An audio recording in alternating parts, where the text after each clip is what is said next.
Hey there, welcome to the channel or welcome back to the channel. And if you're thinking about moving to Spring Hill, Tennessee, or you're just curious about what it actually costs to live here, this video is for you. I'm going to walk you through the real numbers, home prices, rent, utilities, groceries, taxes, and even some of the unexpected costs people often forget to budget for. And I'll share some insight as someone who actually lives here and helps people relocate every day to Middle Tennessee.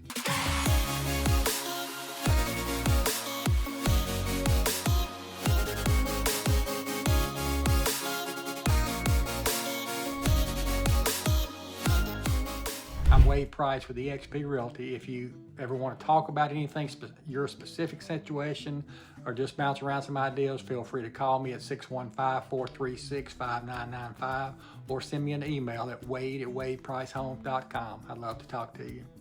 Now let's get into Spring Hill. First, let's talk about some housing costs. Housing is typically the biggest expense for most families, so let's start here.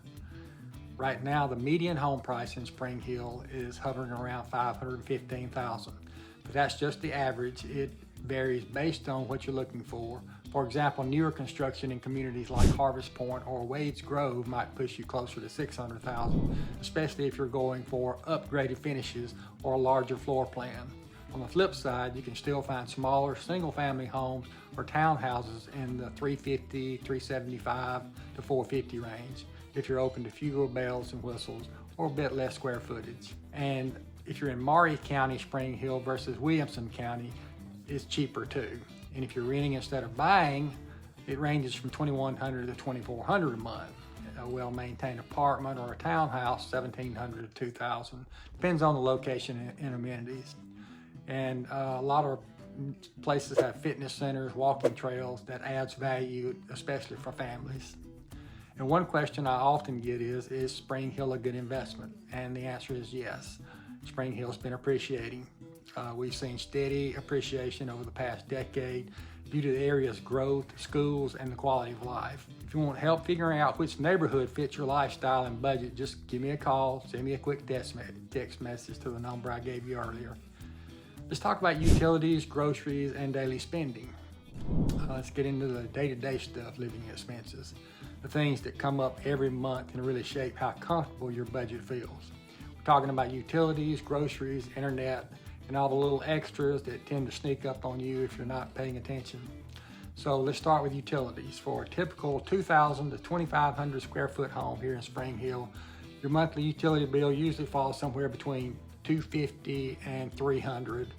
That includes your electricity, water, sewer, trash service, and internet. Of course, there's some seasonal variation. Here's a real life example. In the cooler months like October or March, bills get really low, $200.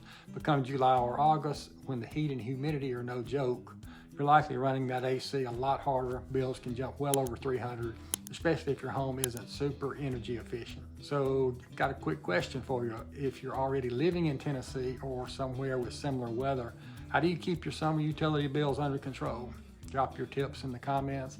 I know a lot of folks watching would love the advice, and I would too. When it comes to internet and cable, Spring Hill is well covered.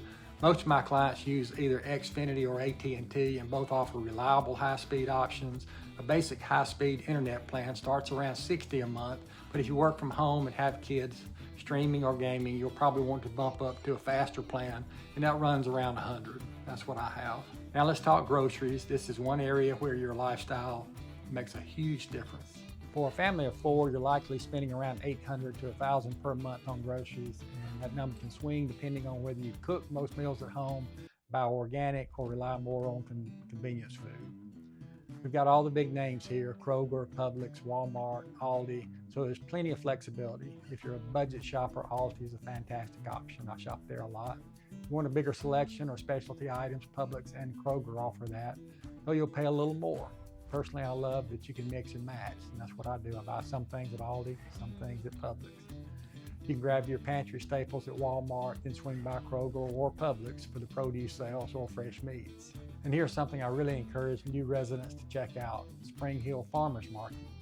It usually runs from spring through early fall, and it's packed with fresh local produce, pasture-raised meats, handmade bread, local honey, and more. It's wonderful. Not only is it a great way to support small farms and vendors, but the quality is fantastic and often more affordable than you'd think. Plus, it's just a fun Saturday morning outing. Here's a thought. Are you someone who shops once a week with a full list, or are you more of a daily grocery run kind of person? I'm a daily guy. Let me know in the comments. I've seen both approaches work depending on how you plan your meals. Also worth mentioning, if you have specific dietary needs, gluten-free, vegan, keto, you'll be happy to know that Spring Hill has options for you too. We're seeing more organic and specialty brands show up in mainstream stores, and several local health food shops carry products that cater to those kind of needs. So when you combine utilities, internet, and groceries, most families are spending around $1,100 to $1,400 a month just to keep the household running smoothly. And that's before we even get into restaurants, entertainment, or transportation, which we'll talk about in a later segment. The good news is that once you get into a rhythm, these day-to-day costs are pretty manageable. Everybody has to deal with it. And there are lots of ways to tailor your spending based on your lifestyle.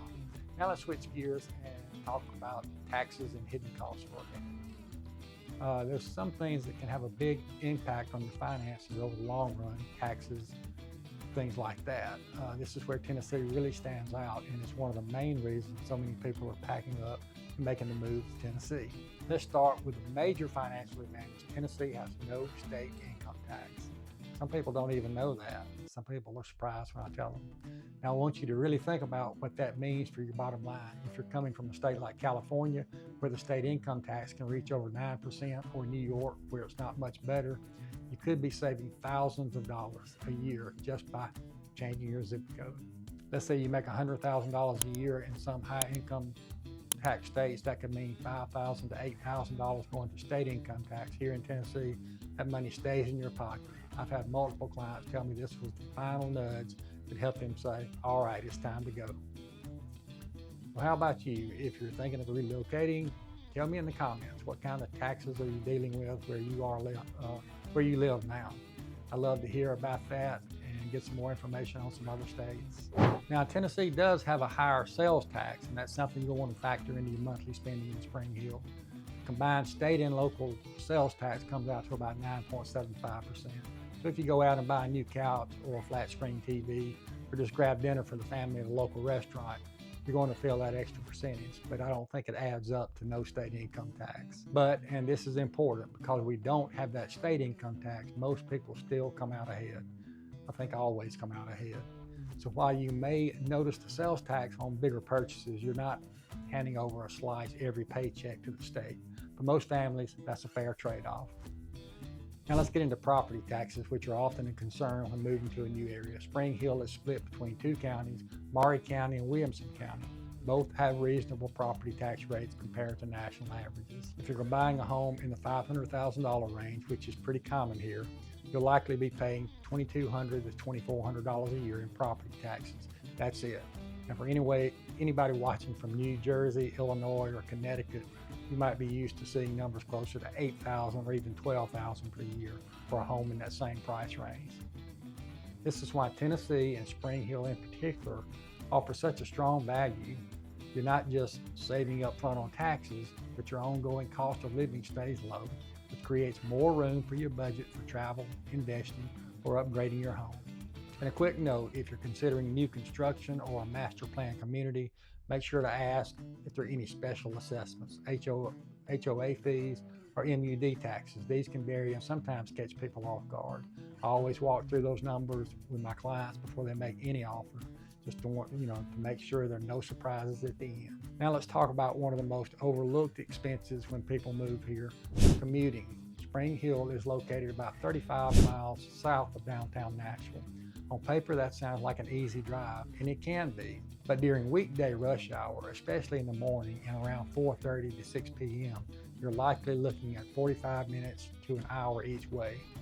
If your job requires you to be in the city daily, this adds up, not just in time, but in money. So here's what I tell folks. You want to factor in gas, vehicle maintenance, and just the wear and tear of a longer commute. For many households, this adds up to an extra $200 to $400 per month, depending on the vehicle and the frequency of the drive. That's something worth budgeting in advance for. Now, some of my clients who work remote or are on a hybrid schedule have told me this isn't really a big concern. They only head into the office once or twice a week. In that case, Spring Hill makes even more sense because you can enjoy the quieter suburbs without the daily commute. So let me ask you again, what's your ideal commute? Are you okay with a longer drive if it means more space and a better home? Or is being closer to Nashville non-negotiable? I can do either one. Drop your answers in the comments. This is something a lot of people wrestle with when deciding where to settle. The bottom line is this: while Spring Hill isn't the cheapest town in Tennessee, the overall tax structure here, no income tax, reasonable property taxes, and manageable hidden costs makes it financially smart to call this place home, especially compared to other growing areas around the country. Okay guys, you're still with me? I know this is a lot of info, but I hope it's helping paint a clear picture for you. And listen, if you're trying to figure out how these numbers relate to your personal situation, I'm happy to help. Whether you're moving from out of state or you're just moving from another county, relocating here to Middle Tennessee, as I said, give me a call at 615-436-5995 or shoot me an email at wade@wadepricehomes.com. And this is what I do every day, and I love to talk to you and help you out. So at this point, you might be wondering, is Spring Hill worth it? I say absolutely. Beyond the numbers, Spring Hill offers a great quality of life. You've got highly rated public schools, a growing local dining scene, tons of parks and green spaces. It's family friendly, the neighborhoods are great with a real community feel. So whether you enjoy walking trails, golf, hot yoga, or just sipping coffee at a local shop on a Saturday morning, there's something here for you. The city's clean, safe, and growing, but it still maintains that small town charm people fall in love with. For families, professionals, and retirees alike, Spring Hill strikes a good balance between peaceful suburban living and access to big city opportunities. So if you'd like to schedule a call or Zoom meeting, just scan the QR code in the banner or check the description box below. I'll be glad to walk you through your next steps, help you compare neighborhoods, or answer any questions you have about the local market. And if you found this video helpful, go ahead and hit the subscribe button. Give this video a thumbs up. It really helps the channel grow. And hey, if you're experienced any of the challenges or surprises I mentioned today, or have your own tips about living in Spring Hill, leave me a comment. I'd love to hear it. Again, I'm Wade Price with eXp Realty. You can reach me anytime, 615-436-5995 or wade@wadepricehomes.com. Thanks for watching. I'll see you in the next video. Until then, stay happy, stay curious, and keep dreaming big. I'll see y'all soon.